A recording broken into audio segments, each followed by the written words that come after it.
Berjumpa lagi dengan TJ44 di Cerita Bersambung.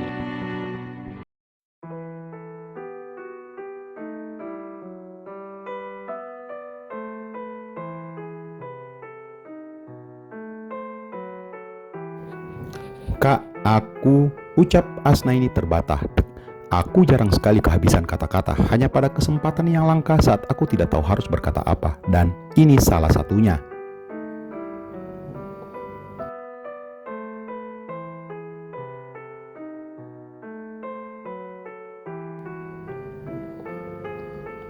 Aku masih duduk di kelas 3 saat dunia mengenalkanku pada Asnaini. Seorang gadis manis siswi SMP kelas 3. Asnaini dan keluarganya adalah warga baru di kompleks tempatku tinggal. Bapaknya Haji Andi Ahmad adalah seorang pengusaha dengan banyak bidang bisnis. Mereka pindah dari kecamatan sebelah menempati rumah baru yang megah di kompleks tempat tinggalku. Kompleks ini terletak di ujung utara kota Makassar, suatu perumahan dengan lingkungan yang ramah dan akrab. Setiap warga saling mengenal dan berkelompok-kelompok dalam kegiatan sosial. Bapak-bapak dan pemuda rutin berolahraga bersama. Olahraga yang populer di lingkungan ini adalah sepak bola dan sepak takraw. Remaja putra dan putri aktif dalam kegiatan pengajian. Dan disinilah lembaran cerita tentang Asnaini mulai dituliskan di dalam buku Kumal Kehidupanku.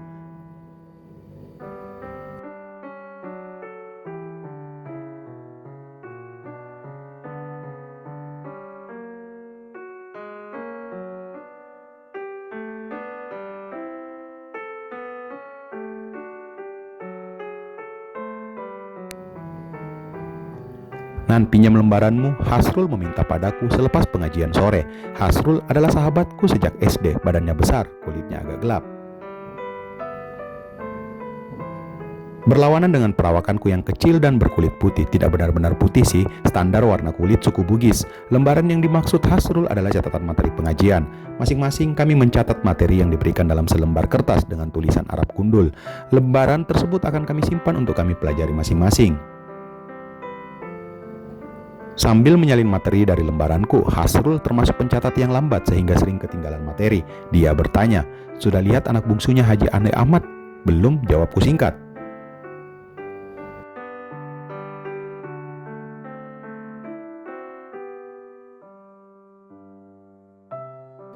"Wah, ketinggalan kamu, anaknya cantik loh," katanya lagi. "Besok-besok juga bakal lihat, kalau memang cantik ya besok-besok juga bakal tetap cantik kan?" jawabku sambil membuka sarung menampakkan celana kostum sepak bola. Selepas pengajian, kami biasanya langsung bersiap main bola. "Cepat sedikit, Capo," sambungku. Capo adalah sapaan akrabku dengan beberapa teman.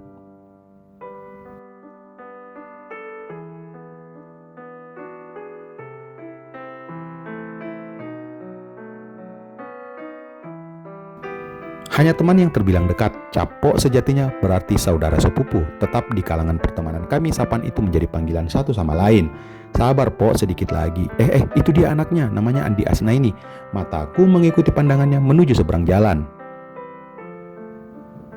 Melintas di depan masjid, anak darah berkerudung bahan kaos warna biru menuju arah lapangan sepak bola. Wajahnya bulat, matanya besar, menarik. Sekilas saat melihat, melintas mata kami bersitatap.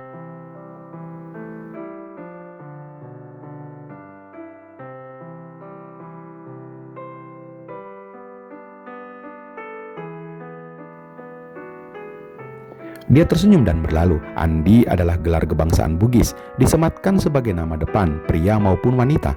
Terkadang disingkat menjadi A di depan nama. Hasrul menyelesaikan salinannya dengan cepat, lalu kami berlari menuju lapangan untuk latihan. Selesai latihan, saat sedang duduk melepas sepatu, mataku tertumbuk pada sekelompok gadis yang duduk-duduk di tepi lapangan. Ternyata itu Asnaini dan teman-temannya. Menonton kami latihan, sekedar menyapa, kulambaikan tangan, mereka cekikikan. Dasar remaja.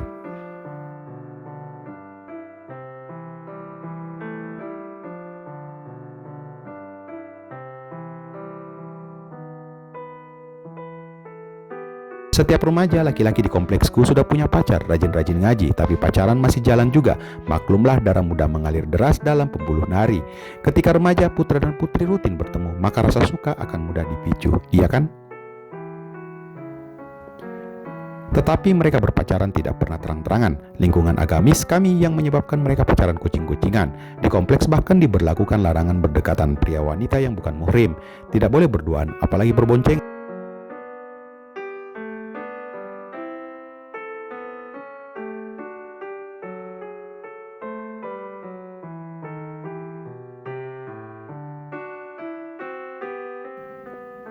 Tapi larangan tinggal larangan, mereka dan pada akhirnya kami, aku dan Aisnaini juga selalu menemukan cara berpacaran. Kemauan selalu menemukan jalan. Tetapi aku saat itu masuk pengecualian. Aku belum punya pacar sampai saat itu. Sampai saat aku duduk di bangku kelas 3 SMA. Aku bersekolah di suatu SMA unggulan di kotaku. Sekolah anak bureng istilahnya. Sekolah para pemburu ranking. Keinginan untuk berpacaran tentu ada, hanya belum bertemu padanannya. Hal ini membuat aku sering menjadi bulan-bulanan teman-temanku di kompleks, jadi bahan olok-olokan karena masih menjomblo di antara mereka yang pada sudah punya pacar.